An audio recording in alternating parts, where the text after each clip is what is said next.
Hey, this is Ryan of Happy Healthy Vegan.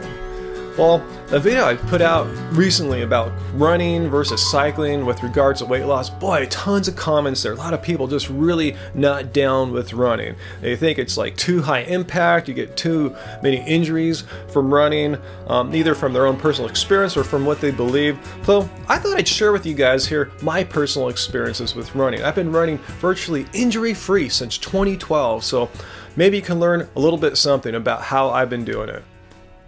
I think the number one biggest mistake for new runners is wanting to do too much too soon. You have to have patience if you're new to running. What I did when I was new to running is I got to look at my Strava records, maybe 5-6 months, which will bore a lot of you guys, just running slowly. I got a heart rate monitor, kept my heart rate in zone 2 or just at a pace where you can keep up a conversation very easily, and did that for months and slowly built up how far I could run, how long I could run. That's probably the most important thing. It builds your body up, gets all the joints, tendons, bones, everything ready for the rigors of more intense training to follow. But I said patience. Most people don't have that, but you got to do that, I think, to build your body up correctly. Another mistake I see a lot of runners do is not giving their body a proper warm-up. And for me, that means running at least 10 minutes, if not up to 20 minutes, at a much slower pace than normal. I'm talking like a minute to a minute and a half slower than like my long, easy run pace. And the purpose of the warm-up is twofold. It's kind of like to wake your body up, to let it know, hey, we're going to start doing some more intense stuff now. But really what's going on is you're bringing your body to a warmer temperature, which is necessary for more intense athletic activity. And I've noticed a few times when I've really shorted myself on having a warm-up, that's when I've got little tiny injuries, short-term ones like pulled or strained muscles. So always do a warm-up before you start whatever you're going to do that day. As I said, a lot of people are really not cool with running because they see it as a really high-impact sport, which it can be, but I want to emphasize how technique really can transform running from a high-impact sport to a lower-impact sport if you have good running technique. I've noticed people out there, when they have like really thick cushioned running shoes, they're all pounding, really high impact running. But if you run with a shorter stride like I do, as opposed to these long pounding strides that I see people doing, you got to run with a shorter stride. Long strides are great for sprinting, but short strides are good for long distance running. That's what I'm talking about here.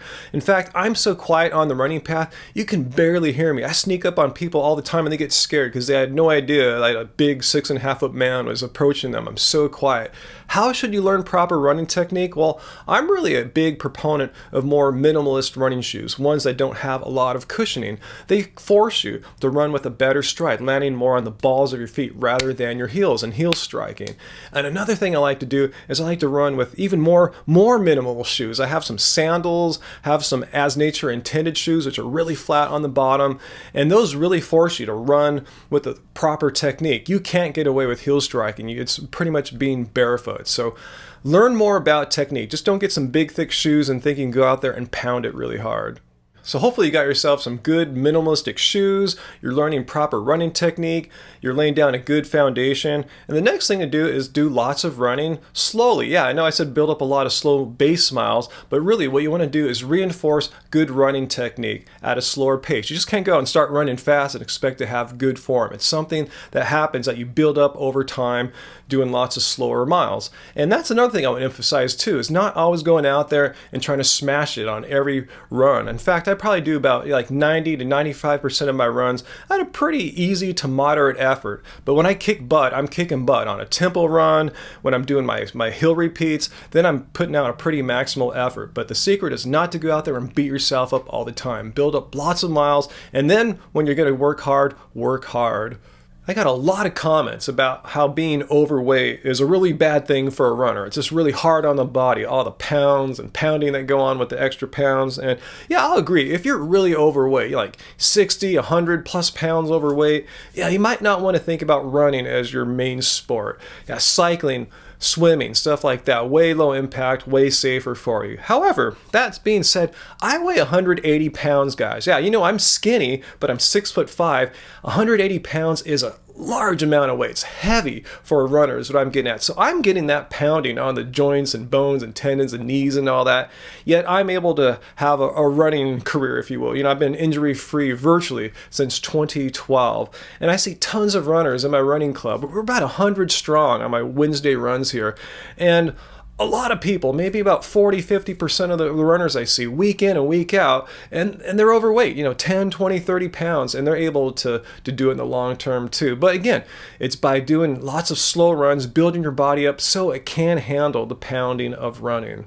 And in case any of you are thinking that I hate cycling or other sports, you're totally wrong. Anyone who knows me and follows what I do here, I like to do a variety of sports, and I have lots of fun doing a variety of sports rather than just focusing on one thing day in and day out, which is kind of boring. Yeah, I love cycling, I love running, I surf, I play basketball, I play tennis, and I'm probably forgetting a few more there too. So my point is really just find stuff that you love to do. For me, I love to do a variety of things, and running is awesome because it's probably next to basketball the cheapest sport. You just need to get a pair of shoes, and they don't even have to be that great of a pair of shoes, and you're ready to go. Yeah, cycling, you know, you got to get shoes, you got to get helmets, and got to get a bike, you got to get some aerodynamic clothing. It does add up to become a lot of money. But that said, I like it too. I'm just kind of slowly building my cycling gear up over time.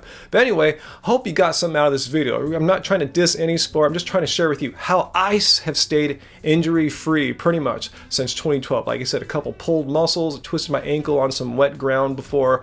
But yeah, I don't know what any of these runners' injuries are. I've never really had them. So anyway, questions and comments down below. Share with me your running experiences, and maybe you learned something here about why your knees were hurting or something like that. Remember, go slow, use good technique. Those are the two most important things, and warm up really well.